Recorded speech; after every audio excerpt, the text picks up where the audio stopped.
This is a video tutorial on how to vacuum mold twintex, a fiberglass reinforced thermoplastic composite. This demonstration is taking place at the WWU Technology Development Center. This is a list of all the materials used in this demonstration. All the materials can be obtained from Fiberglass Industries and Airtech International.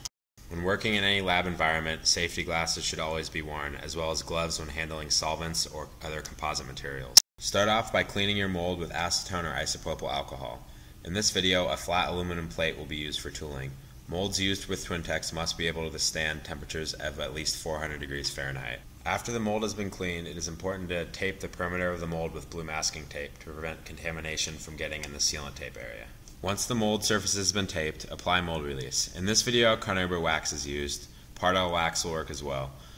Apply a layer of wax in a circular motion, ensuring coverage of the entire mold surface. After wax has been applied to the mold surface, allow 5 minutes for it to dry. Dried wax should have a pasty white appearance. Buff the mold with a clean rag to remove excess wax in a circular motion similar to the one you used to apply it. Repeat the waxing process to build up layers. Due to the low surface energy of twintex compared to epoxy or polyester, only 2 to 3 layers of wax are needed.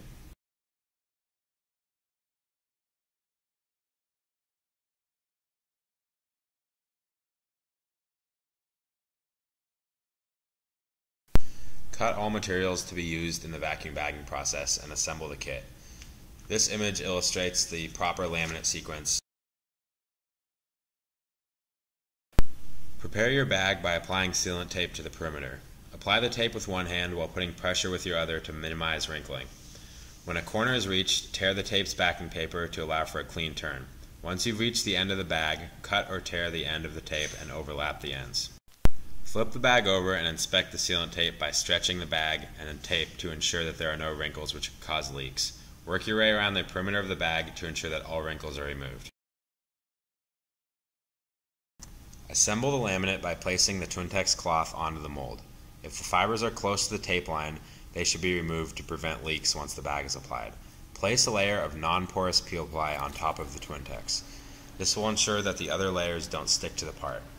Next, place a layer of breather on top of the peel ply to help evenly distribute the vacuum pressure. Cut a strip of breather and roll it up so it is approximately 5 layers thick and place it near the edge of the part.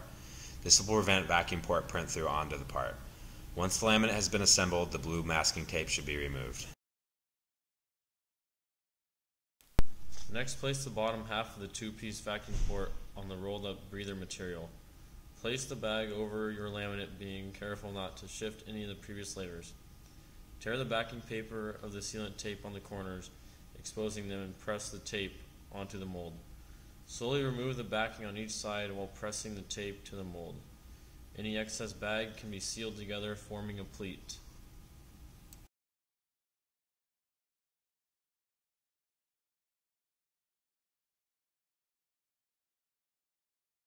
Pay extra attention to the corners and pleats, since they are the areas that most commonly leak during processing. Carefully slip the bag over the center of the vacuum port base with a razor and assemble the vacuum port by placing the top half in the slit you just made. Apply pressure to the bag to pull it taut over the base of the vacuum port and twist the top on with your pointer fingers to ensure that the bag doesn't wrinkle between the two halves. You now need to test the integrity of the vacuum bag. Turn on the vacuum and check the line pressure. Plug the vacuum line into the port. The bag should compress the laminate, and any leak should make a loud hissing noise and cause low vacuum pressure. The completed layup is now placed into the oven with the vacuum line attached. A thermocouple is attached to the mold surface using high temperature tape. This will give an indication of part temperature during processing. Switch the oven on by setting the temperature controllers to 400 degrees Fahrenheit and switching on the blower and the heater switches. Process the part for 1 hour starting when the thermocouple reaches 400 degrees Fahrenheit.